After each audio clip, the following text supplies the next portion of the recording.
धर्मेंद्र प्रधान यांच्या राजीनाम्यासाठी आंदोलन करण्यात आले। पिंपरी चिंचवड शहरात सीजेपीचं आंदोलन झालं। या आंदोलनामध्ये शेकडो विद्यार्थ्यांनी सहभाग घेतलाय।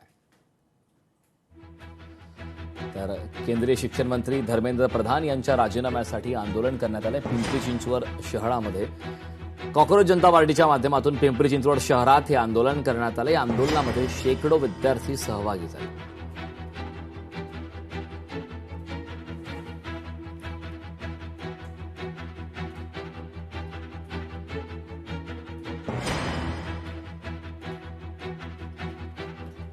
काँग्रेसच्या काळात 55 वेळा पेपर फुटी झाले। विद्यार्थ्यांच्या आडून काँग्रेस राजकीय पोळी भाजते। पडळकर यांनी आता विरोधकांवरती हल्लाबोल केला।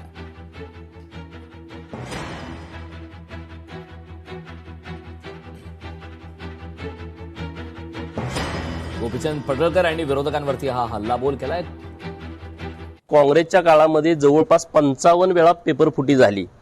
त्यांनी कधी रिपेपर पण घेतले नाहीत किंवा ज्यांनी पेपर फुटी केली त्यांच्यावर कधी कारवाई केली नाही। काँग्रेस जे करतंय ते राजकारणाचा त्यांचा भाग आहे।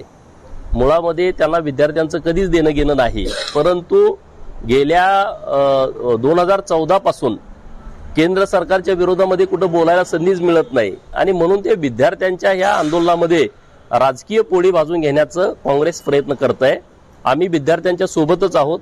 केंद्र सरकार असेल, राज्य सरकार असेल आणि विद्यार्थ्यांचं कुठलंही नुकसान होऊ देणार नाही। विद्यार्थ्यांचं हित जोपासण्याचा प्रयत्न नक्की सरकार करेल। अजित पवारांच्या पूर्णाकृती पुतळ्याचं अनावरण करण्यात आलं। बारामतीकर अजितदादांच्या आठवणीमध्ये भावुक झालेत। अजितदादा आज असायला हवे होते, ते कुठून तरी येतील असे बारामतीकरांना आजही वाटते। अनेकांनी आपल्या भावना व्यक्त केल्या। या भावनिक प्रतिक्रियांचा आढावा घेतला आमचे प्रतिनिधी सुंदर कुसाळकर यांनी। बारामतीमध्ये आज स्वर्गीय अजित पवार यांचा पूर्णाकृती पुतळ्याचा सोहळा या ठिकाणी अर्पण झालेला आहे। हा सोहळा पार पडलेला आहे। खरं तर आजच्या या निमित्तानं आपल्यासोबत या ठिकाणी खरं तर बारामतीकर आहेत, अजितदादांच्या लाडक्या बहिणी आहेत। आम्हाला असं कधीच वाटलं नाही की दादांचा पुतळा उभा करावा लागला आम्हाला।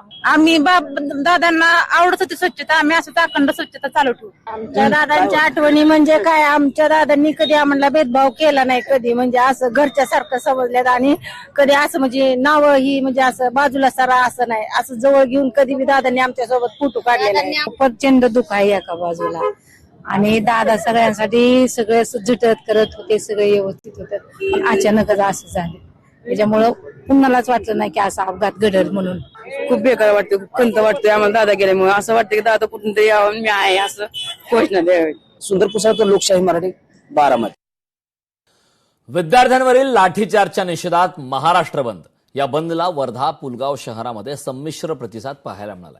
आंदोलनकर्त्यांचं व्यापाऱ्यांना बंदमध्ये सहभागी होण्याचं आवाहन करण्यात आलं।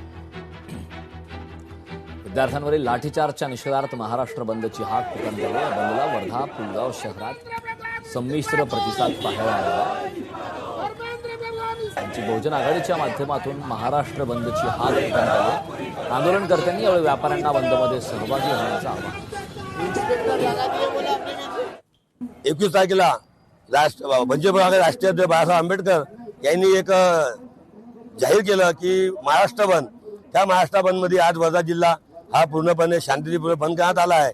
मित्रांनो, आपल्याला माहित आहे की लहान लहान मुलं, ज्यांना मुलंच नाही आहे त्यांना मुलांची काय घेणदेण आहे, असे लोक आपण त्या गादीवर बसून ठेवलेले आहे। अशा लोकांना आपल्याला गादी उतरावं लागेल।